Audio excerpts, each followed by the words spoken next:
प्रभु कृपा।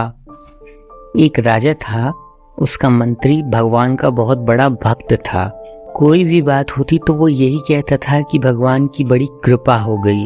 एक दिन राजा के बेटे की मृत्यु हो गई। मृत्यु का समाचार सुनते ही मंत्री ये बोल उठा कि भगवान की बड़ी कृपा हो गई। ये बात राजा को बहुत बुरी लगी, लेकिन फिर भी वो चुप रहा। इसके कुछ दिनों के बाद राजा की पत्नी की भी मृत्यु हो गई। मंत्री ने फिर से कहा कि भगवान की बड़ी कृपा हो गई। राजा को बहुत गुस्सा आया, पर उसने गुस्सा पी लिया और कुछ नहीं बोला। एक दिन राजा के पास एक नई तलवार बनकर आई। राजा अपनी उंगली से तलवार की धार देखने लगा, तो धार बहुत तेज होने के कारण चट से राजा की उंगली कट गई।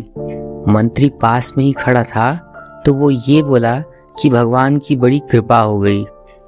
अब राजा के भीतर का जमा हुआ सारा गुस्सा बाहर निकला और उसने तुरंत ही मंत्री को अपशब्द बोलकर राज्य से बाहर निकल जाने का आदेश दे दिया और ये कहा कि मेरे राज्य में अन्न और जल ग्रहण मत करना।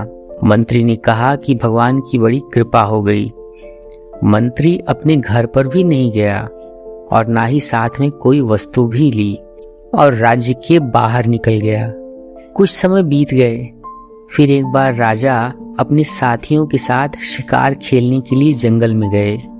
वहां जंगल में एक जंगली सूअर का पीछा करते करते राजा बहुत दूर घने जंगल में निकल गए और राजा के सभी साथी बहुत पीछे छूट गए। फिर वहां जंगल में डाकुओं का एक दल रहता था। उस दिन डाकुओं ने माता काली को एक मनुष्य की नरबलि देने का विचार किया हुआ था। संजोग से डाकुओं ने राजा को देख लिया और राजा को पकड़कर बांध दिया और उन्होंने बलि देने की तैयारियां शुरू कर दी। और जब बलि की तैयारी पूरी हो गई, तब डाकुओं के पुरोहित ने राजा से पूछा कि तुम्हारा बेटा जीवित है या नहीं। राजा ने बोला नहीं, वो मर गया है। पुरोहित ने कहा कि अरे अरे, इसका तो हृदय जला हुआ है। पुरोहित ने फिर पूछा कि अच्छा, क्या तुम्हारी पत्नी जीवित है? तो राजा ने बोला कि नहीं, वो भी मर चुकी है। पुरोहित ने कहा कि ओह, ये तो आधे अंग का व्यक्ति है, क्योंकि पत्नी पुरुष की अर्धांगिनी होती है, तो इसलिए ये बलि देने के योग्य नहीं है। परंतु ऐसा भी हो सकता है कि ये मरने के भय से झूठ बोल रहा हो। तो पुरोहित ने राजा के शरीर की जांच करने के लिए कहा। जब जांच की गई तो ये पाया गया कि राजा की उंगली भी कटी हुई है। पुरोहित ने कहा कि ये तो अंग भंग वाला एक आधे शरीर का व्यक्ति है, बलि के लिए योग्य नहीं है। माँ इसकी बलि को स्वीकार नहीं करेंगी। इस बात को जानकर डाकुओं ने राजा को छोड़ दिया और राजा चुपचाप अपने घर लौट आया। राजा ने अपने महल लौटते ही अपने सभी आदमियों को बुलाकर ये आज्ञा दी कि हमारा मंत्री जहाँ कहीं भी हो, उसको ढूंढकर हमारे सामने प्रस्तुत करो, और जब तक हमारा मंत्री वापस महल नहीं आएगा, तब तक मैं अन्न और जल ग्रहण नहीं करूंगा। राजा के सभी आदमियों ने मंत्री को ढूंढ लिया और तुरंत उन्हें राजा के पास वापस चलने की प्रार्थना की। मंत्री ने कहा कि भगवान की बड़ी कृपा हो गई। मंत्री राजा के सामने उपस्थित हो गया। राजा बड़े आदर पूर्वक मंत्री को बिठाकर उनसे बातचीत करने लगे और अपनी भूल पर पश्चाताप करते हुए उनसे क्षमा मांगी और जंगल वाली घटना सुनाकर मंत्री से ये कहा कि पहले मैं तुम्हारी बात को समझा नहीं, परंतु अब समझ में आया है कि भगवान की मेरे ऊपर कितनी कृपा है। भगवान की इस कृपा से अगर मेरी उंगली नहीं कटती तो उस दिन मेरा गला कट जाता। परंतु मेरी एक बात समझ में नहीं आई कि जब मैंने तुम्हें राज्य से बाहर निकाल दिया, तब तुमने मुझसे कहा था कि भगवान की बड़ी कृपा हो गई, तो वो कृपा कौन सी कृपा थी? ये बात अभी तक मेरी समझ में नहीं आई है।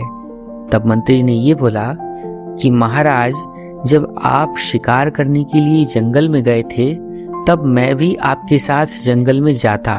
आपके साथ मैं भी जंगल में बहुत दूर निकल जाता, क्योंकि मेरा घोड़ा आपके घोड़े के समान ही एक उन्नत और अच्छा घोड़ा है। तो डाकू लोग आपके साथ साथ मुझे भी पकड़ लेते।